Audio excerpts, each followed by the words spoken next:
سبحانك لا علم لنا إلا ما علمتنا إنك أنت العليم الحكيم لا حول ولا قوة إلا بالله العلي العظيم. Yang saya hormati Tuan Pengerusi, Ashabul Fadilah, Tuan Imam, Ahli Jawatan Kuasa Masjid, seterusnya tuan-tuan dan puan-puan, hadirin dan hadirat yang dirahmati dan dikasihi oleh Allah Subhanahu wa taala.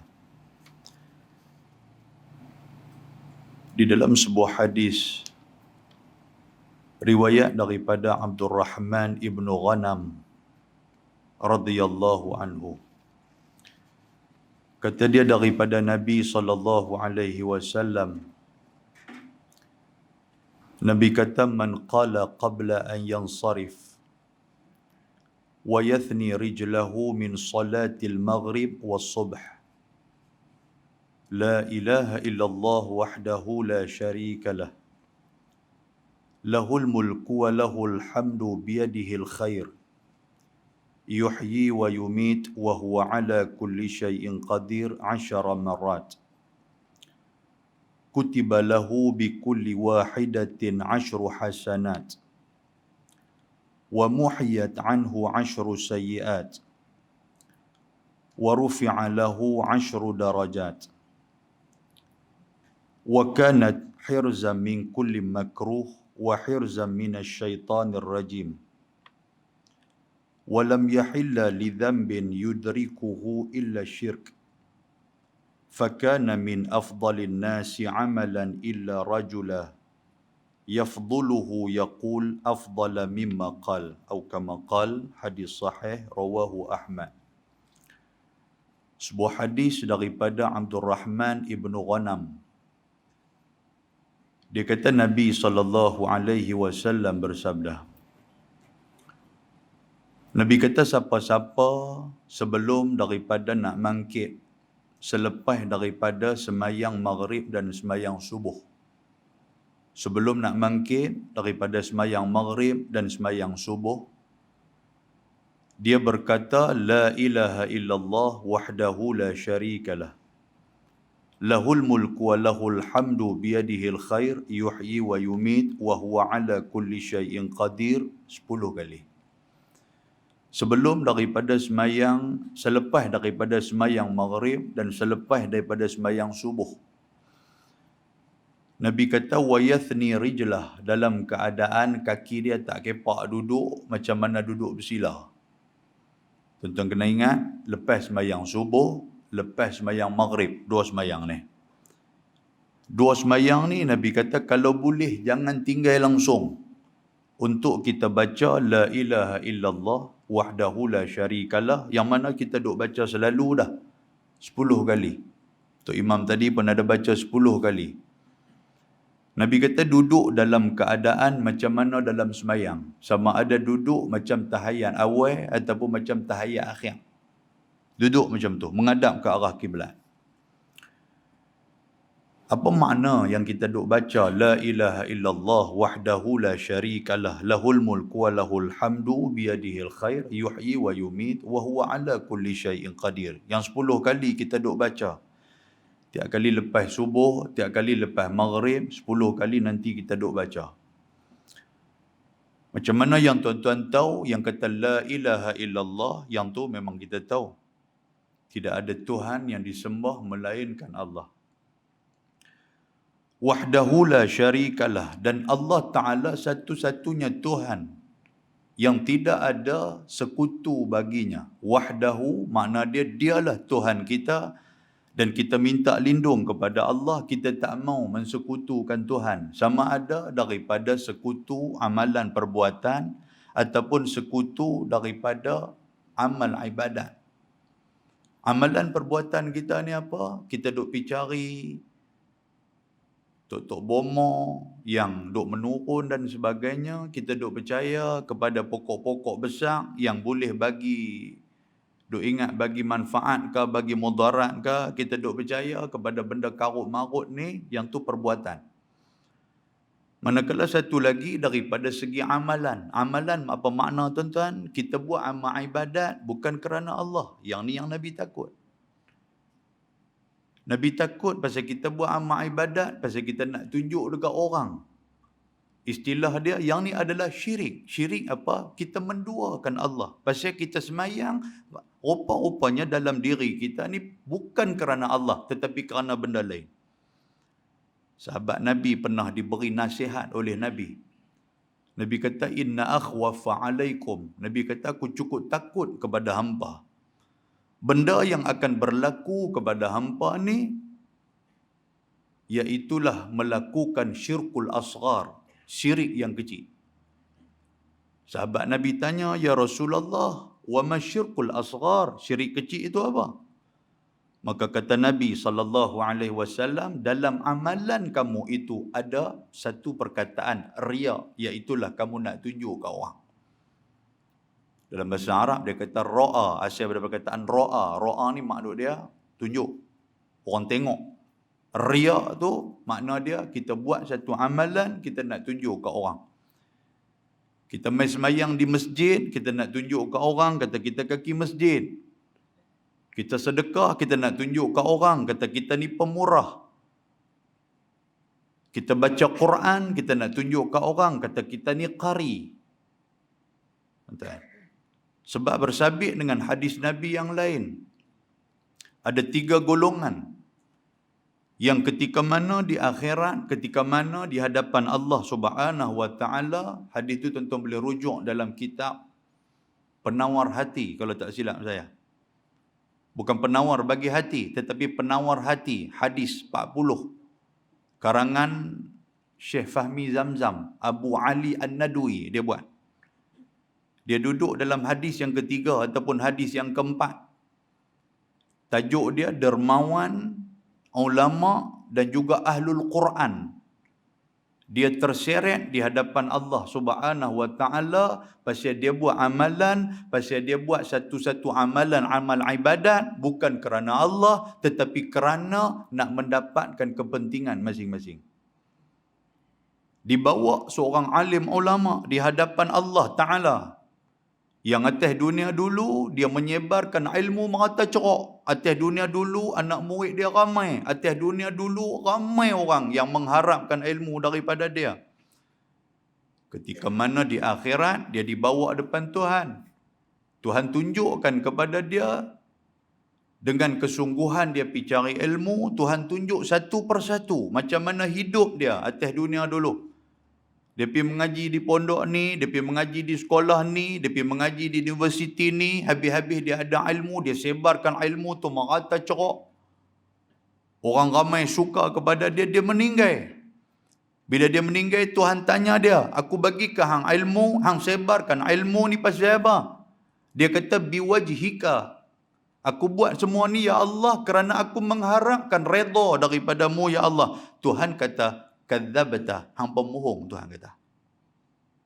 Walaupun nampak macam hang ikhlas, walaupun nampak macam hang buat amal ibadat kerana aku, tetapi rupa-rupanya dalam diri hang buat satu amalan, hang nak hang sebarkan ilmu kepada orang, hang nak minta orang hormat hang dan orang anggap hang adalah ulama besar. Yang tu yang ada dalam diri hang. Tak ada siapa tahu, tuan-tuan. Oi, takut. Saya yang duk bercakap ni pun kita risau. Sehingga kan Tuhan panggil malaikat. Tuhan kata tarik dia, heret dia, lempak masuk api neraka. Bokmai yang kedua pula iaitu ahlul Quran. Rajin baca Quran, dia pergi mengaji, dia hafal Quran, suara dia sedap dan sebagainya. Tuhan tanya dia, aku bagi ke hang segala nikmat ni, hang buat apa? Dia kata apa? Dia kata biwajhika ya Allah. Aku buat semua ni kerana mengharap redha-Mu ya Allah. Tuhan kata kadzabta, hang pemohong, Tuhan kata. Walaupun atas dunia orang tengok hang nampak macam ikhlas. Hang baca Quran ni, hang tak mau apa-apa penghargaan, betul. Tetapi sekelumit dalam hati hang nak orang anggap kata hang ni pandai baca Quran. Hang ni sedap baca Quran. Habis. Bokmai yang ketiga, dermawan yang rajin duk bagi. Duit merata cerak. Lepas tu dia duk habaq pula kat orang, kalau boleh tu saya duk habaq lah, kata saya yang bagi. Konon-kononnya tu. Tapi sebenarnya dia mengharapkan kalau boleh dermawan dia itu dicerita di kalangan orang ramai. Dia juga diheret oleh Allah, dimasukkan ke dalam api neraka wal-ayazubillah. Sebab tu doa yang kita baca lepas daripada semayang. Wahdahu la syarikalah. Allah Ta'ala satu-satunya Tuhan kita. Tidak ada sekutu bagi dia. Kita minta kepada Allah. Jauhkan kita daripada sifat-sifat yang boleh menyekutukan Allah Ta'ala. Sebab tu baca betul-betul tuan-tuan sekalian. Yang nak jaga kita, yang nak pelihara kita ni Allah Subhanahu Wa Ta'ala. Kalau kita betul-betul minta kepada Allah, kalau kita betul-betul memohon kepada Allah, benda tu nanti Tuhan akan bagi. Tapi sayangnya kita lepas daripada semayang, bila duk baca la ilaha illallah wahdahu la syarikalah apa semua tu, dia tahu apa nak fokus. Tuhan tengok pun dia ni betul kan nak minta kat aku. Kan duk baca sampai duk relin, mata cerah, duk garuk kaki, duk koyak cekam sambil duk cium. Dia jadi gitu. Pelik mereka ni. Lahul mulku wa lahul hamdu. Kita duk baca kepunyaan Allah Ta'ala, segala kerajaan, segala kekuasaan. Lahul hamdu, dan segala kepujian hanyalah milik Allah. Manusia tak boleh, tak layak untuk nak terima puji. Dan kita baca la ilaha illallah wahdahu la syarikalah lahul mulk. Ya Allah, bagi kamu ya Allah kekuasaan, bagi kamu ya Allah kerajaan, bagi kamu ya Allah segala-galanya. Kalau hari ini kita pemimpin pun tuan-tuan, kita kena ingat kita diangkat oleh Allah. Walaupun kita dipilih oleh manusia, tapi kita diangkat oleh Allah. Maknanya apa? Kita tak boleh sewenang-wenangnya dengan kekuasaan yang Tuhan bagi, kita mengikut rentak dan hawa nafsu kita. Pasal benda ni boleh ditarik oleh Tuhan bila-bila masa. Apa nak sombong dengan apa yang ada pada kita, jawatan yang ada kat kita, pangkat yang ada kat kita, buat apa kita nak sombong? Benda ni semua sebagai pinjaman dan titipan daripada Allah, dan ia hanyalah amanah untuk kita selesaikan. Buat apa nak sombong? Sebab tu dalam ayat ni dia ajak kita. Ayat ni dia nak bagi mantam akidah kita ni. Nak apa-apa, waktu kita duk baca, waktu kita depan Tuhan, kita tak ada apa pun.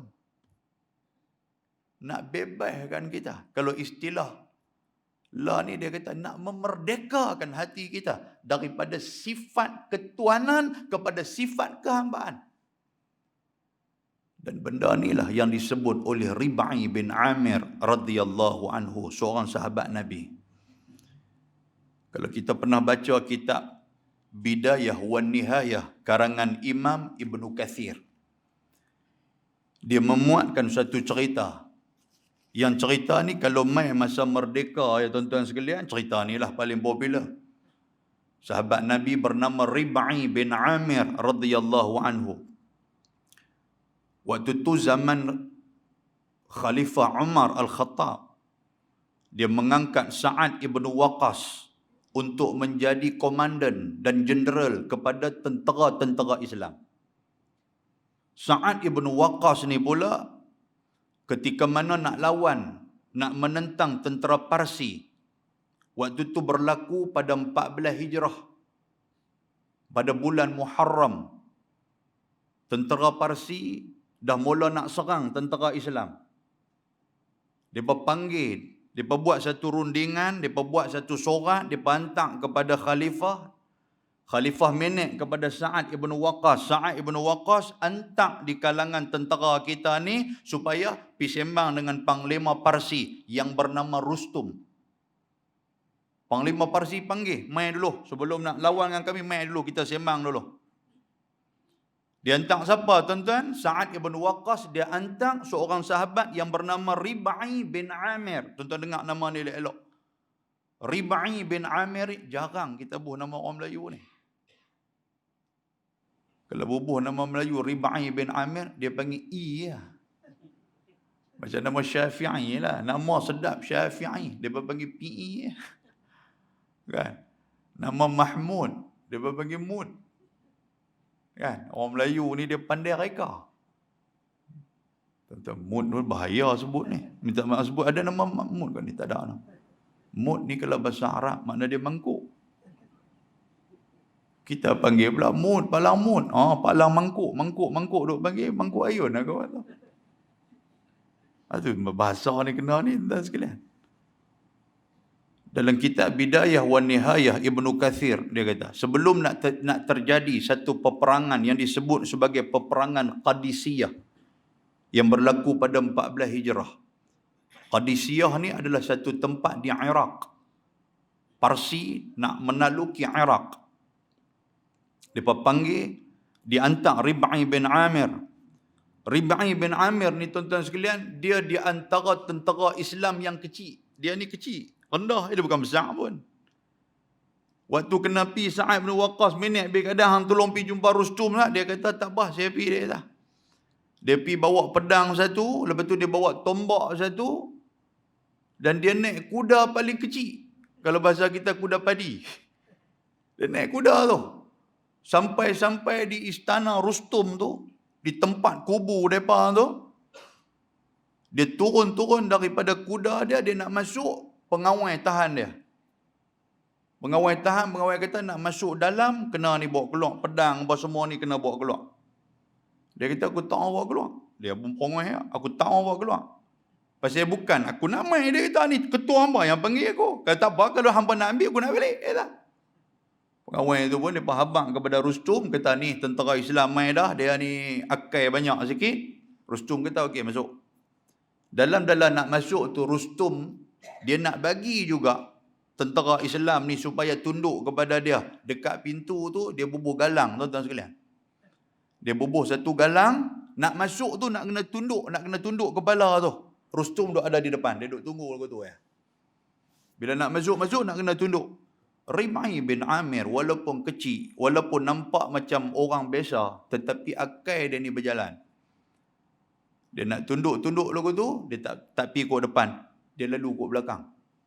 Dia tala pungkok dulu masuk. Dia masuk pungkok dulu tuan sekalian. Rustum tengok-tengok, dia ni bukan calang-calang orang. Selalunya orang hak kecil ni akai jenuh. Lalu yang buruk depa. Kan dia? Orang hak besar-besar tu kena makan dengan depa gitu ya. Hak kecil ni dia pandai pusing, dia putar kecil. Bila dia masuk tu dia pegang tombak dia, dan kebetulan tombak dia tajam, dia berjalan sambil dia duduk letak kapet tu. Tak letak kapet. Pasal apa tuan-tuan sekalian? Dalam kitab Bidayah wa Nihayah nak abang apa? Dia nak tunjuk kapet walaupun hebat pitara mana sekalipun, bila main tombak ni dia tembus juga untuk nak menghilangkan kesombongan tentera-tentera yang kata tentera-tentera Parsi itu. Bila duduk di hadapan Rustum tanya kepada dia, apa yang menyebabkan hang berani nak main? Sebab nyawa boleh melayang bila-bila masa ya. Pi ke kubu depa tuan-tuan sekalian. Maknanya pi turun tang tu, kalau keluar nyawa melayang tuan-tuan sekalian, tak ada apa dah. Sebab pi tu kubu depa. Tuan-tuan, tentera Islam waktu tu 30,000. Sedangkan tentera Parsi di saat itu 200,000. Pakat duk berkawal lah. Tapi yang kata Rib'i ni dia tak boleh, dia tak berasa gerun, dia tak berasa takut, dia turun pi. Bila dia turun pi tuan-tuan, Rustum tanya kepada dia, apakah yang menyebabkan kamu berani untuk nak mai ke sini? Dia jawab, Allahu ta'athana linukhrija man sya'a min ibadatil ibad ila ibadatillah. Wa min dhiqi dunya ila sa'atiha wa min jawril adyan ila adlil Islam. Dia kata sebenarnya yang membuatkan aku berani nak mai berjumpa dengan hang ni bukan kena paksa, tetapi Allahu ta'athana, Tuhanlah yang mengutuskan kami untuk nak mai. Oh, dia pegang macam tu. Allahu ta'athana linukhrija man sya'a min ibadatil ibad ila ibadatillah. Dia kata Tuhanlah yang mengutuskan kami untuk mengeluarkan manusia daripada duk pi sembah sesama manusia kepada sembah Allah. Aku mai ni bukan saja nak berhadapan dengan hang. Aku mai ni bukan saja nak berunding dengan hang, tetapi aku membawa satu message. Message apa? Aku nak habaq kepada hangpa semua, jangan hangpa sembah manusia seperti mana hangpa sembah Tuhan. Sebab manusia bukan Tuhan. Aku nak keluarkan perhambaan manusia kepada sembah Allah Subhanahu wa taala. Sebab waktu tu tuan-tuan sekalian, kalaulah general ataupun raja Parsi apa semua, orang menganggap mereka ni dewa. Mereka ni adalah wakil Tuhan. Nak jumpa mereka nak kena sembah. Nak jumpa mereka nak kena kira anggap mereka ni memang macam Tuhan. Jadi nak buang semua benda-benda macam tu untuk sembah Tuhan saja, Allah Subhanahu wa taala. Dan dia kata, aku mai ni juga wa min dhiqid dunya ila sa'atiha. Aku nak mengeluarkan manusia daripada hanya duk fikir dunia untuk nak fikir akhirat yang lebih luas.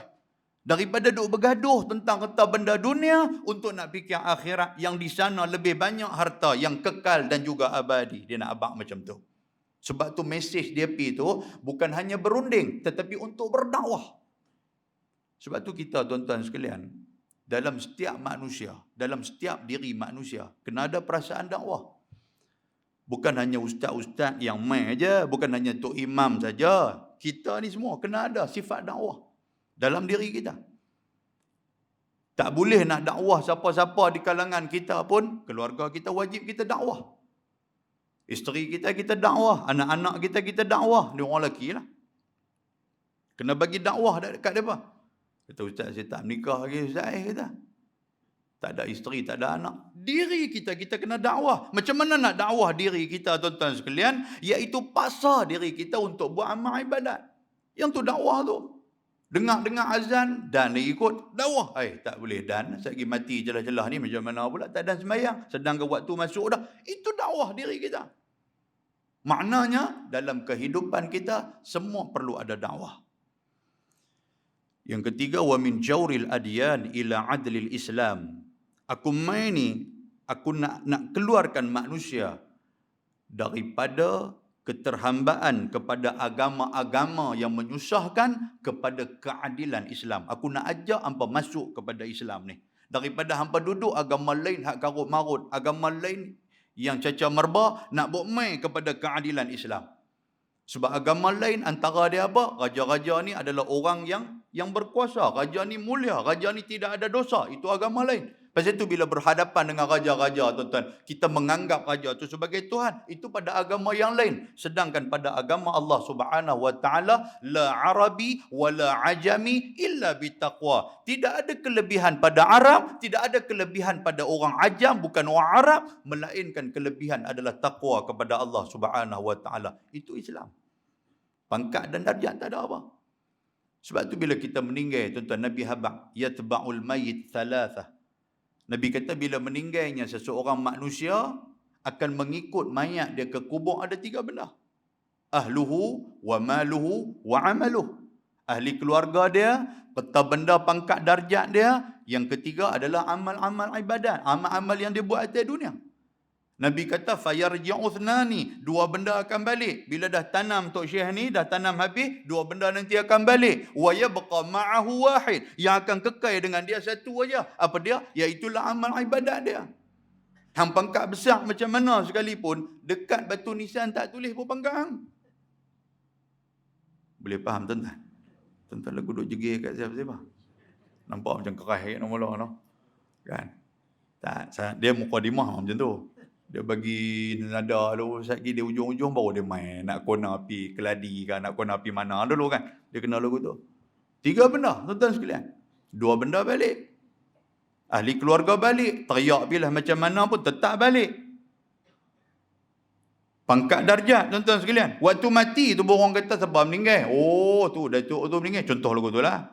Kan, profesor, doktor sekian-sekian dia tu meninggal. Waktu Tok Imam baca talqin dia tak sebut wahai Datuk Profesor Tan Sri Wan Sri, apa dia sebut ke?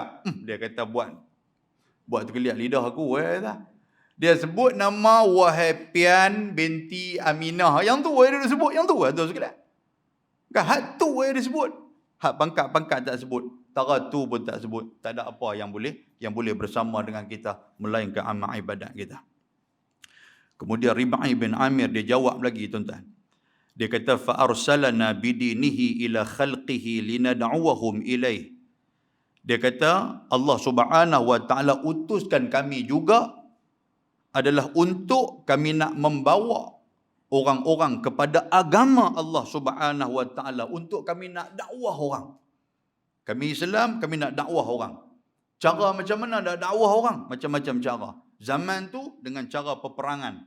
Tuan sekalian. Zaman kita cara peperangan dah tak ada dah. Dengan cara macam mana tuan-tuan sekalian? Dengan cara kita tunjukkan akhlak yang baik kepada orang-orang bukan Islam. Kita ada kawan, tuan-tuan kerja dulu ni ada orang kawan yang bukan Islam. Tunjukkan akhlak yang baik, itu dakwah. Ni yang duk jadi herot ni bukan pasal apa. Pasal dia pula duk tengok kita. You tak ada puasa ke hari ni? Dia kata orang bagus ya puasa, aku tak puasa. Kita pula duk pergi, suruh dia pula beli nasi baik kita. You tak semayang Jumaat ke? Dia kata semayang Jumaat tu semua mereka tu belum tentu syurga lagi. Aku dah syurga dah, dia kata. Sebab tu aku tak pergi semayang Jumaat. Itu macam ke? Tengok kawan ni berkena mohon, kawan ni tak masuk Islam sampai ke sudah. Pasal duk tengok aku tak Islam pun lagi bagus daripada Islam. Tuan-tuan. Kemudian kata Rib'i bin Amir, "Faman qabil dhalik qablana minhu wa raja'na anhu." Barang siapa yang terima Islam, maka kami akan terima dia sebagai saudara kami. Orang Islam adalah orang yang bersaudara, tuan-tuan. Itulah di antara hikmah merdeka ni. Dia bukan masalah masyarakat majmuk ke apa, bukan masalah tu. Masalah kalau hang Islam, hang saudara kami lah.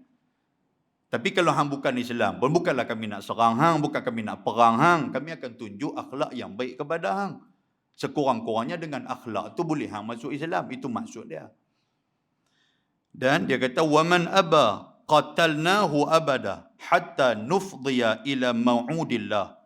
Dan kalau hampa enggan masuk ke dalam Islam, kami akan sentiasa memerangi hampa. Perang waktu tu masuk apa, tuan-tuan? Kami akan sentiasa berdakwah.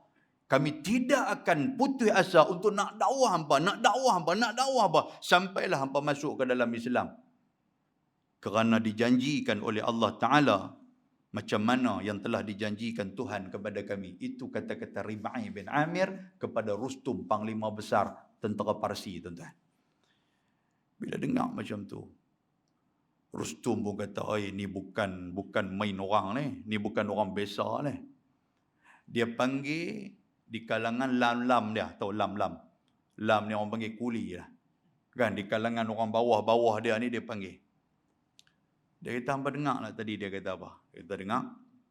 Hebat dia kata. Dia kata, Rustum kata hebat tentera macam ni. Walaupun nampak kecil, walaupun main dengan kuda padi ya, walaupun berjalan pun nampak lain macam ya, dia kata, tapi bila dia bercakap sedih ni, nampak tu di sisi hati dia tu, apa yang dia cakap memang keluar daripada hati. Dan dia betul-betul nak mempertahankan Islam ni. Hampa nampak hebat tak hebat dia ni? Depa kata apa, tuan-tuan sekalian? Depa kata kepada Rustum tu, depa kata, bos. Dia panggil bos aku kan. Bos. Dia bercakap yang lebih. Tengok baju dia pun teruk. Memanglah. Rib'i bin Amir mai hari tu, tuan-tuan sekalian. Dia mai pakai baju lusuh ya. Baju pun teruk. Nampak selekeh sangat. Hebat pilah cakap pun tapi nampak selekeh. Apa kata Rustum? Wailakum la tanzuru ila thiyab wanzuru ila ar-ra'yi wal kalami was-sirah. Rustum kata kepada kawan-kawan dia, kepada lam-lam dia ni, kepada kuli-kuli dia, dia kata wailakum, dia kata. Wailakum ni maksud dia celaka betul hamba ni.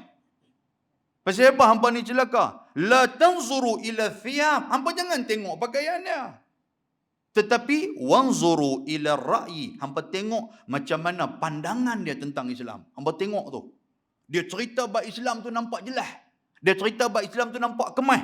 Dan dia pembawakan Islam tu memang betul-betul dia menghayati Islam. Yang tu baru betul orang Islam. Kita hari ni tuan-tuan minta maaf bukan di Keladi ni. Di Ubi. Ada Ubi. Mai masjid ni nampak semak. Tapi keluar masjid tu, dia tak apa nak tunjuk Islam ni. Kan? Nak buh kepiah pun dia, okey kan? Dia kata buh kepiah nampak cantik kan? Payah dia kata masuk shopping komplek buh kepiah orang tengok satu macam dia kata, lah kali kepak kepiah bulan pakit ke tu. Dia berasa leceh. Bila Islam ni dia berasa leceh. Tuan sekalian. Tunjuklah kata kita tu Islam. Kan? Lepas tu, dia habaq apa lagi? Dia kata, unzur ila kalam. Hampa tengok macam mana cara dia bercakap. Dia cerita bab Islam ni nampak kemas, sedap. Kemudian wasirah, dan macam mana cara hidup dia. Dia betul-betul menghayati Islam. Innal araba yastakhifuna bithiyabi wal ma'kal. Rustum habaq kepada mereka, orang Arab dia kata, semangat orang Arab ni, mereka ni anggap kepada pakaian dan makanan ni benda ringan, benda biasa. Orang Melayu pula benda tu benda berat. Nanti tak betul tuan sekalian. Malah ni dia ceramah, dia ceramah, lepas tu ada makan. Dia tanya apa pula? Tak ada, balik makan sendiri di rumah. Tu yang aku malas nak main. Nampak yang kata orang kita ni, dia kira sabda tu. Soru tak omis, dia nak macam tu. Pergi tak mana-mana apa begitu ah. Kan? Dia kata macam mana? Ada makan kita pergi. Lepas tu dia kata ni, dia buat apa? Merdeka ni buat belarak apa sikit. Oh ya ke? Makan ada. Lepas tu tak dapat baju belarak. Baju belarak benda nak ya. Yang buat ni. Semua tak nak. Kan? Bukan kata di Keladi pun sama kan? Lagu tu lah. Kalau masjid nak buat, lepas ni kita buat belarak sikit, kita buat kemerdekaan sikit. Dia kata nak buat jalan. Okey. Lepas tu bendera apa semua tak apa, masjid support. Lepas tu baju tak ada, nak pakai bagi sama ke apa. Kita ada pakai kain putih, kapan tu bagi sama semua. Kan? Kita duk fikir yang tu. Wa yasununal ahsab, dan mereka itu menjadikan harga diri mereka tu yang hebat. Orang Arab dia macam tu. Tuan-tuan, kalau tuan-tuan pernah pergi lah. Kalau kita sembang dengan orang Arab ni, kadang-kadang kita nampak lekeh ya mereka ni. Tapi bila bercakap, Allahu Akbar, nampak keterampilan mereka tu. Dia perangai ni tuan-tuan sekalian sama juga macam orang Indonesia. Orang Indonesia ni, saya mengaji dulu, pernah mengaji lah di Indonesia tu. Dia main kelas ni kadang-kadang kasut pun tuan-tuan sekalian nampak laih betul. Kadang-kadang main mandi pun tak. Minta maaf sebut lah. Kan? Mandi pun tak. Tapi bila pensyarah tanya, ada soalan ke apa? Mereka yang mangkit tu. Mangkit pergi condemn pensyarah tu pula. Tak bapak, kami tak apa setuju dengan bapak. Tu dia tuan-tuan sekalian. Orang kita, termasuk saya, pensyarah tanya, ada soalan apa kah? Tunduk kepala. Orang Melayu, saya. Tunduk kepala senyap, tak apa ni. Tu nampak tu. Walaupun nampak mereka ni macam biasa, pakaian macam biasa, tetapi daripada segi percakapan, daripada segi keterampilan, itulah yang terbaik. Baik tuan-tuan sekalian. Apa yang saya sebut tadi adalah cebisan daripada cerita tentang kemerdekaan. Yang kita duk baca tentang merdeka ataupun dalam bahasa Arab dia kata istiqlal. Kalau merdeka daripada penjajah itu sudah selesai. Baik. Yang cerita ulama cerita apa tentang merdeka ni tuan-tuan? Ayat tadi kita baca, hadis tadi. Tentu itu merupakan satu kemerdekaan diri kita daripada belenggu benda-benda dunia ni. Lepas tu dalam ni juga dia kata apa? Walahul hamdu. Walahul hamdu ni makna apa? Hanya kepada Allah puji. Manusia ni dia tak boleh terikat dengan kepujian. Sebab manusia kalau terikat dengan kepujian, akan melupakan dia tentang kekurangan yang ada pada diri dia. Kita kalau duk puji lebih-lebih, dia lupa tuan-tuan sekalian. Pasal itu ada satu istilah Arab, ketika mana diberi pujian, dia akan kata, hadha min fadli rabbi. Ataupun, dhalikal fadlu min Allah. Itu perkataan Arab. Hadha min fadli rabbi, makna dia, ini adalah kelebihan yang Tuhan bagi dekat aku. Dan itu adalah kelebihan yang Tuhan bagi dekat aku. Itu orang kata apa? Antara jawapan kepada kalau orang duk puji kita. Kata Haji, tadi Haji baca Quran belakang tiang tu. Saya kata, Allah, saya kalau tak tengok tu, duk ingat-ingat macam Syekh Huzaifi baca. Oh ya ke? Dia kata, dia jadi lain. Betul, tak percaya tuan puji tengoklah. Kan? Tak ada apa. Tak ada apa sambil duduk jalan-jalan, pas ke jalan orang belah dengan lori tanah. Lagu tu dia jadi berangin ke mana tak? Kan? Kena puji. Cuba kutuk tengok. Allahu Akbar. Dia berasa merengkam dalam hati tu. Jadi segala kepujian hanyalah milik Allah Subhanahu wa taala. Nak puji bukan tak boleh puji. Cuma jangan puji yang terlampau-lampau. Macam mana yang kita tahu di antara sejarah berhala, tuan-tuan sekalian. Sejarah berhala yang berlaku Latta, Uzza, apa semua, Manna, apa semua tu adalah hasil daripada puji. Sebab tu yang kata Nabi Isa alaihi salam, dia diangkat menjadi anak Tuhan tu pasal apa? Pasal dengan puji lah. Pasal dengan puji. Satu hari ketika mana Nabi sallallahu alaihi wasallam Nabi masuk ke dalam rumah pada hari raya waktu tu. Waktu tu dalam rumah ada wanita Ansar dalam rumah Nabi sambil duduk bernasyid, duduk berqasidah dalam rumah Nabi. Depa duk puji lah, depa duk puji Nabi Muhammad ni macam ni, macam ni, macam ni. Nabi kata apa kepada depa? La tatruni kama atratin nasara Isa bin Maryam. Nabi kata, hamba jangan puji aku lebih-lebih macam mana orang-orang Nasrani mereka memuji Isa anak kepada Maryam. Depa duk puji sampai tak nampak dah kekurangan yang ada pada Isa sehinggakan Isa itu mereka mengangkat menjadi anak Allah Taala. Sebab tu Nabi Muhammad dia cukup beringat benda macam tu. Kita pun kalau kena puji, kita lupa kekurangan yang ada pada diri kita. Biar orang sebut tentang kelemahan pun tak apa. Orang tegur kita tuan sekalian. Tegur semayang tak betul ke apa ke. Kita marah. Dia dah. Kita angkat tangan Allah. Buat lagu tu punya angkat tangan. Nampak sopan orang Dayak. Ya. Habis-habis orang, Ji, apa duk angkat tangan lagu tu? Siapa Ji? Awak tak betul ke? Dah kami duk tahu yang apa yang saya duk mengaji, ustaz duk mengajak Muniatul Musalli ke Qaulul Tam ke apa ke duk mengajak di Masjid Keladi ni, angkat tangan bagi elok kata. Allah dia kata apa salah aku angkat lagu tu? Hang pun halui. Tuan nak berjadi gitu. Tapi kalau dia angkat lagu, Haji angkat tangan tu nampak macam dengan Jeneral Soekarno tu. Yang apa buat lagu tu? Lepas tu dia angkat tangan tu Tak pernah nak? Yang kata puji tu. Minta maaf sebut lah, minta maaf sebut. Bukan kata orang, saya pun sama lagu tu lah. Kalau kena puji, dia jadi lain macam. Baik. Lepas tu, wa huwa ala kulli syai'in qadir. Sekejap saya cerita sikit yang kata nak merdeka ni daripada apa. Kita nak pergi azan dulu kah? Kah kita terus? Betul ya? Terus ya? Okey, baik. Baik tuan-tuan, wa huwa ala kulli syai'in qadir. Kita duk baca. Itu juga akidah, itu juga tauhid. Apa dia nak apa? Segala sesuatu hanyalah Allah Subhanahu wa taala, wa huwa ala kulli syai'in qadir. Dialah berkuasa di atas segala sesuatu. Kita tak ada kuasa apa tuan-tuan. Kalau benda nak jadi, yang dia telah tetapkan, maka kita menerima. Innama amruhu idza arada syai'an an yaqula lahu kun fayakun. Benda tu kalau Tuhan nak jadi, Tuhan kata kun ya, fayakun. Sebab tu istilah qada, istilah qada dan qadar itu adalah istilah yang perlu kita terima. Segala kekuasaan, segala kuasa hanyalah mutlak milik Allah Subhanahu wa taala. Boleh faham tuan sekalian? Baik, siapa yang baca ni, Nabi kata apa? 10 marat, 10 kali. Dengan syarat apa? Lepas sembahyang subuh, lepas sembahyang maghrib, tuan-tuan jangan duduk gelang kabut mangkit ke. Tapi kalau ada kerja mangkitlah, benda ni sunat je. Cuma kita nak perbetui hak tu aja. Kadang-kadang kita ni bagi salam, Assalamualaikum warahmatullahi, Assalamualaikum warahmatullahi, Astaghfirullahalazim. Kita dah mula kepak kaki dah. Duk bersila dah hantar sekalian. Kita berasa tenang dengan duk bersila tu. Betul tak? Tu kita tu. Saya tengok Allah, rugilah. Rugi kalau kita tak ambil. Sebab benda tu kita duk buat. Kan? Jadi kita duduk macam mana menghadap ke arah kiblat, macam mana kita tahiyat tadi ni, baca 10 kali. Maka 10 kali kata Nabi, kutiba lahu bi kulli wahidatin 10 hasanat. Dalam 10 kali kita baca tu, sekali tu Allah Subhanahu wa taala bagi kat kita 10 hasanat. 10 maksud dia 10. 10 kebaikan. Sekali kita baca 10 kebaikan. Kita baca berapa kali? 10 kali. Maknanya 10 kali 10, 100 kebaikan kita dapat. Kebaikan ni apa tuan-tuan sekalian? Kebaikan ni macam-macam benda lah. Kita dapat isteri yang salihah yang ada di belakang tu pun itu kebaikan.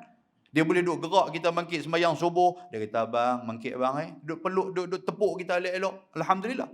Itu kebaikan. Kalau dia gerak kita guna kaki, terajang jatuh katil ya. Jahanam kita.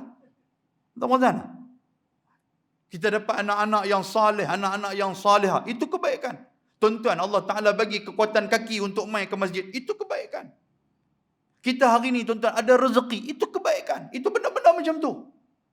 Bukan nak tunggu kebaikan ni satu benda hak besar dah. Benda hak sikit-sikit macam ni Tuhan bagi, itu kita pun dah rasa itu satu benda kebaikan. Termasuk dalam 10 ataupun 100 kebaikan yang Tuhan bagi. Lepas tu kata Nabi SAW, wa muhiyat anhu 10 sayyi'at. Dan Allah Subhanahu wa taala hapuskan kepada kita 10 dosa-dosa kita. Macam-macam lah. Dosa pemohong orang, kan? Dosa maki orang, dosa balih hak orang, kan? Macam-macam lah. Kan tak puas hati kat kawan nu khianati kawan ni, dia termasuk dalam benda-benda yang macam tu. Lepas tu wa rufi'a lahu 10 darajat. Allah Taala mengangkat 10 darjat di sisi Tuhan. Tuan, akhirat nanti, yaumul qiyamah ataupun di padang mahsyar, ketika mana Tuhan kenal kita, Nabi kenal kita. Di antara syafaat Nabi SAW, kata Imam An-Nawawi, disebut apa? Dia kata syafaat yang kelima, ada 5 syafaat. Syafaat yang kelima apa? Nabi SAW akan bagi syafaat untuk mengangkatkan darjat seseorang itu ketika di akhirat. Kita ni semua sama, semayang semua sama, tuan-tuan sekalian. Tetapi Nabi dia nak bagi kepada siapa, dia akan bagi. Kan, itu syafaat daripada Nabi SAW. Dan seterusnya, wa kanat hirzam min kulli makruh. Dan kalimah ini juga, andainya kita baca, kata Nabi SAW, kalimah ni akan menjadi pendinding. Kalimah ni akan menjadi pelindung, akan menjadi perisai kepada kita daripada benda-benda yang kita tak suka. Dan kita tak suka. Tak suka apa? Tuan-tuan tak suka orang khianati, tuan-tuan. Baca yang ni banyak-banyak. Baca betul-betul. Baca tu kita hayati betul-betul. Minta hari tu. Hari tu kita tak suka berlaku benda tak elok kat kita. Keluar naik motor macam mana, motor sakit. Keluar daripada Keladi ni, kan Kublah Keladi ni pun hutan ada agak kiri kanan. Dia keluar, bewak lintas habis kat tu. Dia terbelah naik atas bewak, lain-lain kali dia apa ke dalam parit ke apa. Oh, kita tak mau benda-benda macam tu. Jadi lagu tu payah kita pun dah berumur lah. Jatuh sikit dia mula nak sakit, dia mula nak apa benda-benda hak tak elok ni, benda-benda yang kita nak minta simpang daripada Tuhan, bacalah ni banyak-banyak tuan-tuan sekalian. Tak gaduh dah nak baca hak karut-marut ni. Dia kata apa? Jumpa polis, dia kata kena baca apa? Wa ja'alna min baini aydihim saddan wa min khalfihim saddan fa awshaynahum fa hum la yubsirun. Dia kata lagu tu. Dia tahu ustaz ada hadis tu. Saya duk cari hadis zaman Nabi, siapa jadi polis? Saya duk bilang tu lah. Duk cari-cari, saya kata tak berjumpa pun, saya kata. Jangan duk karut-karut macam tu lah. Benda-benda macam tu. Saya selalu duk cerita tu sekalian, amalan-amalan ni. Kita boleh lajak 5 minit kan. Tapi ni mula nak main ni dah ni. Dia nak main klimaks cerita ni. Tak apa, tak boleh cerita, lain kali kita main lain. Baik, tuan sekalian. Lepas tu Nabi kata apa? Wa hirzam minasyaitanir rajim. Dan juga amalan ni, tuan-tuan perempuan sekalian, baca hak ni, dia di antara pelindung yang kuat daripada syaitan yang direjam. Kan? Kita habaq kat anak kita yang duduk di asrama, anak perempuan kita yang duduk histeria lah, duduk apa tu. Tuan sekalian, suruh baca ni. Hang lepas subuh hang jangan lupa baca. Hang lepas maghrib hang jangan lupa baca. Baca tuan-tuan sekalian. Syaitan ni dia kira nak kacau kita ya. Ada sebuah hadis Nabi SAW yang kata syaitan ni dia akan ganggu kita. Orang-orang yang semayang ni tuan-tuan sekalian, dia akan ganggu. Yang kata syaitan ni, dia ganggu sungguh orang-orang yang semayang ni. Sehingga kan orang yang semayang bila dah boleh semayang, kata Nabi dalam hadis riwayat Imam Al-Bukhari, inna syaitana qad aisa an ya'budahul musallun. Syaitan ni bila tengok kita semayang, menangis syaitan ni. Pasal apa? Pasal kita tak boleh nak halang dia daripada semayang. Syaitan tak boleh nak kacau dia daripada semayang. Syaitan nampak tuan-tuan main ke masjid ni, bawa dengan kain sejadah, bubuh dengan emas, apa semua, syaitan teriak tak sangka ni masuk semayang ni. Tetapi walaupun dia putus asa, dia cari jalan juga. Aku nak bagi orang hak semayang ni hanya sekadar semayang, semayang tidak akan melekat di hati mereka. Macam mana cara dia? Antara dia tuan-tuan, kata Nabi, walakin fit tahrishi bainahum. Yang ni yang kita takut. Habis-habis semayang, syaitan nanti akan cucuk kita supaya kita tahrish. Tahrish ni tu bahasa Arab. Tahrish ni maksud apa? Kita akan berpecah dan bergaduh sesama kita. Walaupun duduk satu masjid, bergaduh tuan sekalian. Tidak. Pasal apa? Berebutkan sejadah ya. Macam mana sebut saya bercakap ni? Ni kami di Pulau Pinang. Di sini tak tahu, di Kedah tak tahu, di Pulau Pinang tuan-tuan. Allah ni dah mula duk berasa hangat dah, bahang duk malam. Pasal apa? Pasal hujung bulan 4 itu tarikh tutup untuk pemilihan Jawatankuasa Korea. Bergaduh. Saya pula baru depa lantik jadi PTA Kepala Batas ni. Hak tu saya nak kena hadap. Kan? Depa duk habaq duk hin dah, ustaz. Ada 2-3 masjid ustaz kata masjid panas punya, mampus saya. Dia tak kira tu qadi mai ke apa ke, janji kami nak bergaduh ya. Tuan, orang semayang bukan tak semayang. Semayang, duk semayang sekali, Jumaat duk sekali. Tapi dalam waktu tu ada satu kumpulan ni kami nak tarik juga masjid ni. Jangan duk bagi depa. Kalau bagi depa ni sekali habis duit masjid, kerja duk buat kuliah, kerja duk buat apa-apa semua ni. Untuk kami ni hak nak makan kami malam Jumaat tak ada. Ada juga kumpulan ni. Kumpulan sup kuda ni ada. Ada tuan sekalian. Dulu bila mereka pegang dulu tak ada apa. Masjid ni jadi lesu. Masjid ni jadi sunyi. Masjid ni hanya sekadar semayang Jumaat. Hanya semayang-semayang biasa. Nak buat ceramah pun dia kata, Pasal apa nak buat ni? Ada tak ada hari kebesaran apa? Ada. Bila panggil main ceramah, tunjuk kat depa, depa tak mau. Depa tolak penceramah macam tu. Lain kali tak buat. Lepas tu, masyarakat pun bila lah lagu tu, masyarakat nak kepada ilmu. Depa pun tukar jawatankuasa dua ada ni, ambil jawatankuasa baru. Jawatankuasa baru naik pula, dia buat satu perubahan. Dia buat main ustaz-ustaz, dia hidupkan masjid. Tuan-tuan, semua dia bagi kepada anak-anak qaryah. Rupanya ada orang-orang yang tak suka. Walaupun kaki semayang. Ini Nabi dah habaq kepada kita. Syaitan dia akan usaha sampai teratur. Mula dia akan kacau kita jangan bagi semayang. Tuan-tuan. Bila kita dah mula semayang, dia akan menangis. Dia akan putih asa. Tetapi dalam hati dia, walaupun hang semayang, aku nak bagi juga. Orang yang semayang, semayang itu tidak lekat di dalam hati dia. Hang bergaduh sama-sama hamba. Kalau kita fikir kita semayang, tuan-tuan, tak bergaduh kita. Tak apa nak setuju tau ni. Cukup ah. 5 minit dah lebih ni. Baik, saya nak perhabis hadis ni, tak ada nak baca lah yang kata merdeka apa, tak ada nak baca. Hadis ni tuan-tuan, baca yang tu. Kemudian Nabi kata wala yahilla li dhanbin yudrikuhu illa syirk, dan tidak akan ditimpa azab kepada kita andainya kita terkhilaf, kita pergi buat dosa. Allah Taala akan hold dulu azab tu. Makna dia aku tak akan bagi lagi. Aku buka lagi kesempatan untuk dia bertaubat, melainkan syirik kepada Allah Subhanahu wa taala. Hadis ni hadis sahih riwayat Imam Ahmad. Tuan-tuan, dekat itulah saya boleh kongsi dengan tuan-tuan sekalian kan. Malam ni simple saja. Jadi kita ulang sikit untuk bagi tuan-tuan ingat balik lepas pada sembahyang subuh, lepas daripada sembahyang maghrib. Kan? Jangan duk gagah duk nak mangkit awal ataupun nak duk bersila ke apa, jangan lagi baca ni la ilaha illallah wahdahu la syarikalah lahul mulku wa lahul hamdu yuhyi wa yumit wa huwa ala kulli syai'in qadir. Boleh ada satu lafaz dalam ni kita baca apa? Lahul mulku wa lahul hamdu biyadihil khair.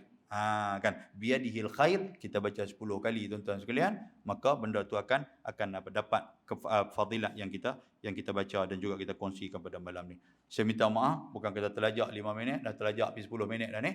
Kan? Jadi apa yang baik itu datang daripada Allah, apa yang buruk datang daripada ketelanjuran, kelemahan dan juga ketaifan diri saya sendiri. InsyaAllah nanti kita jumpa lagi insyaAllah. Kita jumpa lagi. Ya. Ya. Itu untuk subuh dengan maghrib. Ya, subuh dengan maghrib. Tidak disunnahkan. Kan? Tidak disunnahkan. Nah, kadang-kadang orang baca juga, tak apalah nak baca tak salah. Cuma sunnah tu kita tak dapat. Sunnah ni apa? Kita ikut sunnah Nabi SAW. Wa ma atakumur rasulu fakhudhuhu wa ma nahakum anhu fantahu. Kan? Quran kata kalau Nabi buat mai hangpa ambil. Kan? Kalau hak mana Nabi cegah hangpa jangan buat. Kan? Itu yang disebut oleh Allah Subhanahu wa taala. Tapi kalau tuan-tuan nak baca, silakan baca. Kan, daripada hadis, banyak hadis yang menceritakan tentang siapa yang baca lepas subuh dan lepas maghrib sahaja. Okey, boleh tuan-tuan?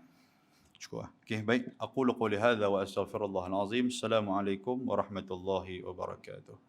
Bismillahirrahmanirrahim. Alhamdulillah, salatu wassalamu ala Rasulillah wa ala alihi wa sahbihi wa man tabi'ahu wa nasarahu wa wala. Allahumma faqihna fid din wa 'allimna at-ta'wil wahdina siratakal mustaqim. Rabbana atina fid dunya hasanah wa fil akhirati hasanah wa qina azaban nar. Sallallahu alaihi wasallam alaihi. Alhamdulillahi rabbil alamin. Taqabbalallahu minkum.